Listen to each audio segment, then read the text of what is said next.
Buenos días, vamos a dar inicio a la clase de hoy, día 17 de abril, aunque yo lo hago un día antes, y vamos a trabajar los cuatro siguientes problemas de la hoja, es decir, los problemas del 4 al 7, que es consolidar lo que ya explicamos en la primera clase. Son problemas muy típicos de la EBAU, así que prestemos toda la atención. Empezamos con el problema número 4. Dice, el flujo magnético que atraviesa una espira, ya sabemos que es una corriente circular, varía con el tiempo. Eso es el sentido de la ley de Lenz. De acuerdo con esta expresión. Vale, una expresión en función del tiempo. Esto es derivar. Deduce el valor de la fuerza electromotriz inducida para un tiempo igual a 2 segundos. Es decir, esto me están diciendo que determine la fuerza electromotriz inducida instantánea, es decir, en ese tiempo. ¿Y cómo se hacía eso?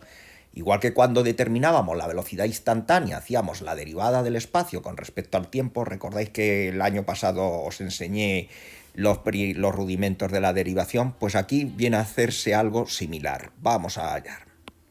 Bueno, esta es la ley de Lenz. La ley de Faraday-Lenz. ¿Y qué ocurre? Como solamente hay una espira, pues entonces no ponemos aquí el n. Será simplemente la derivada del flujo con respecto al tiempo. Bueno, como el flujo viene dado en función de una expresión en correspondencia con t, pues la ponemos aquí, es la expresión. Y tenemos que hacer la derivada de esta expresión, de lo que hay dentro, con respecto al tiempo. Vale. Vamos por separado. Me figuro que ya en matemáticas os estarán enseñando a derivar. Es imprescindible que terminéis segundo de bachillerato y sepáis derivar. Bueno, vamos a ver. La derivada de 10t al cubo con respecto al tiempo sería 3 por 10, o sea 30, y t al cuadrado, porque se quita. La derivada de 4t al cuadrado sería 2 por 4, 8, y esto se quedaría con un grado menos, o sea, con t. Y la derivada de t con respecto al t es la unidad, simplemente, ¿vale? Bien, el signo menos que aparece en la ley de Lenz, pues afecta a todo lo que está dentro del paréntesis, y se quedaría de esta manera, menos 30t cuadrado más 8t menos 1. Bien, y ya en un último momento aplico para t igual a 2 segundos, donde ponga t, pongo 2 y me sale al final una fuerza electromotriz inducida de menos 105 voltios. ¿De acuerdo? Vale, pues no tiene más misterio que el saber derivar este problema. Así que es, dentro de lo que cabe, bastante sencillo y muy típico. También hay que indicarlo, tanto en segundo de bachillerato como el año que viene cuando estudiéis en la universidad. ¿Vale? Siguiente problema.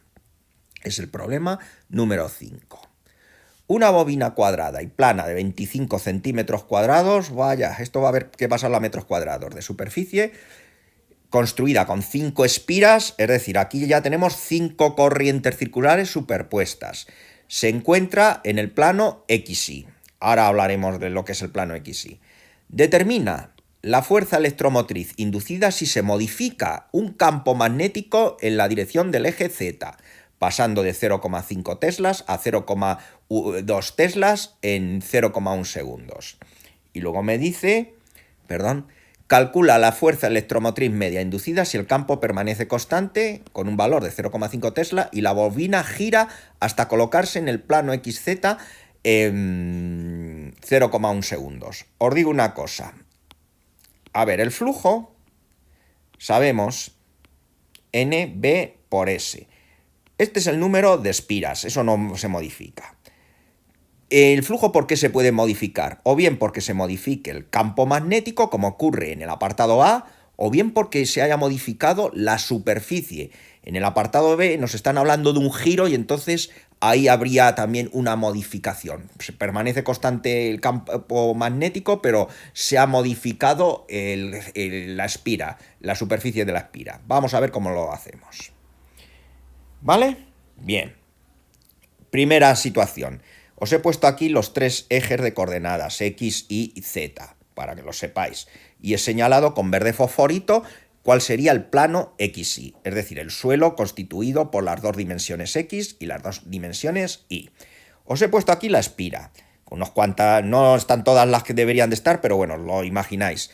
el vector de superficie de la espira y el campo magnético, que lo he puesto en discontinuas pues para indicar que es un campo variable.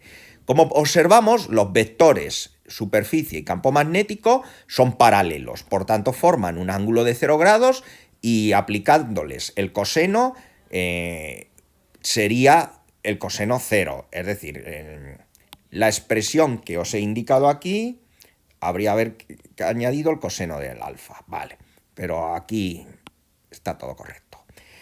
¿Vale? Bien, aquí os he puesto el planteamiento, el número de espiras, el campo final, el campo inicial, el tiempo que tarda en llevarse a cabo esta transformación y la superficie ya transformada en metros cuadrados con los factores de conversión. Bien, hemos de utilizar la ley de Faraday-Lenz completa. No hay que hacer derivada, aquí tenemos que utilizar esta porque no nos dan una función dependiente del tiempo. Bien, ¿qué ocurre? Aquí el flujo sabemos que el coseno es 0 y nos despreocupamos de los cosenos. Entonces el flujo se quedaría solamente en el producto de la superficie por el campo magnético. Pero como el campo magnético es variable, pues tengo que poner aquí incremento de campo magnético. La superficie no ha variado de momento, porque la bobina está detenida. ¿De acuerdo? Pues entonces, si manipulamos esto, ¿cómo quedaría? N por S, incremento de B sería el campo magnético final por el campo magnético inicial y partido por incremento de T. ¿Vale? Esa es ya la fórmula. Damos los valores, N, superficie y el tiempo y la resta de los campos magnéticos y me sale un valor, como esto es más grande que esto, pues va a ser menos por menos más de 3,75 por 10 elevado a menos 2 voltios. ¿De acuerdo? Bien. Siguiente situación. Mirad, al principio estamos como estábamos al comienzo. Lo que no va a variar es el campo magnético. Por tanto, ya lo he puesto en continuo. Lo que sí ha cambiado, como podéis observar, bueno, esto lo tendría que haber hecho mejor. Es decir, a ver, esto lo hubiera puesto, en vez de ponerlo así, lo hubiera puesto así. Es decir, que ha tenido lugar un giro. Y ha pasado del plano XY al plano XZ. Es decir, ha habido un cambio de superficie, que es lo que aprecia este campo magnético. ¿Qué pasa al principio? Pues al principio teníamos lo mismo. Los vectores superficie y campo magnético son paralelos. Y esto implica que el coseno de 0 sea 1. Y entonces quedaría el flujo inicial B por S, simplemente. ¿Qué ocurre al final? Observamos claramente que son perpendiculares. El coseno de 90 es 0 y entonces el flujo final va a ser 0. Como vemos, el campo magnético es fijo, de 0,5 teslas. Aplicamos la misma fórmula de Faraday-Lenz y tenemos en cuenta los flujos. Flujo final menos flujo inicial. Acabamos de demostrar que el flujo final es 0 y entonces lo ponemos aquí. Y el flujo inicial es B por S, simplemente, menos B por S, ¿de acuerdo? Pues entonces, ¿qué tenemos de esta manera? Vamos a tener un flujo, dejarme que mire una cosita. Sí, está todo correcto, no me he despistado, está todo bien, ¿vale? Bueno, pues vamos a tener un flujo de esta manera, porque el 0 se va a anular y se va a quedar de esta forma. Entonces, dará lugar a una fuerza electromotriz inducida por el hecho de haber variado la superficie de 6,25 por 10 elevado a menos 2 voltios. ¿De acuerdo? Vale. Muy interesante es este problema en concreto. Te lo digo ya de cara a la EBAU. Nosotros no sabremos lo que haremos, pero de cara a la EBAU es conveniente tenerlo presente. ¿Vale? Bueno, proseguimos. Nos vamos a este. Este es muy didáctico y está también sacado de una EBAU, como podéis ver, una opción A. Dice, un imán está encarado por su polo norte a una espira conductora. Una espira, no es una bobina. Veamos las tres situaciones representadas en la figura 6A, 6B y 6C. En la figura 6A el imán está en movimiento, acercándose a la espira. Nos lo dan dibujado, muy bien. En la figura 6B, el imán está situado muy cerca del plano de la espira, pero se encuentra en reposo. También me lo dan. En la figura 6C, el imán también está en movimiento, pero se está alejando de la espira. Muy bien. Justificar razonadamente cuál será el sentido de la corriente inducida en cada caso. Es decir, esto no es ni más ni menos que una aplicación práctica de lo que vimos el otro día, de nuestra ley. Anda leches. Parece que se me ha borrado aquí algo. Bueno, vale. Luego lo miro. De la ley de Lenz, ¿vale? Seguimos. Pues vamos a ver. La primera parte se corresponde con lo que vimos el otro día. Se acerca un imán, este es el vector superficie, lo sitúo para allá, y se va a generar, por el hecho de acercarse a una espira, un imán virtual.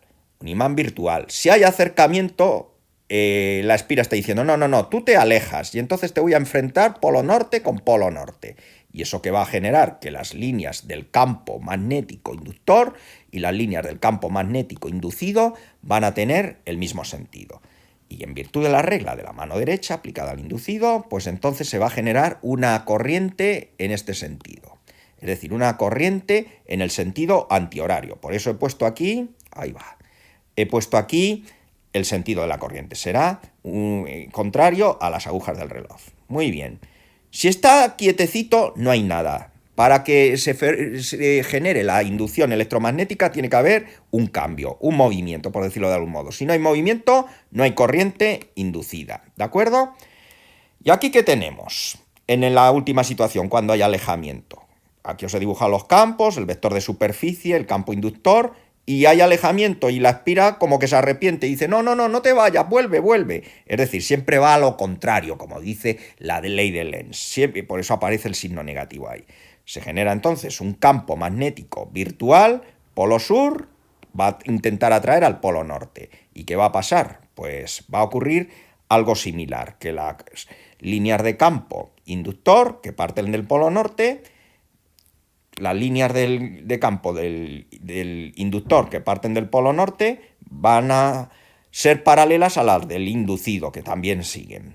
Y entonces esto va a dar lugar, en virtud de la regla de la mano derecha, a una corriente inducida en sentido horario, como podemos observar. ¿De acuerdo? No tiene más misterio. Bien, nos vamos al problema 7.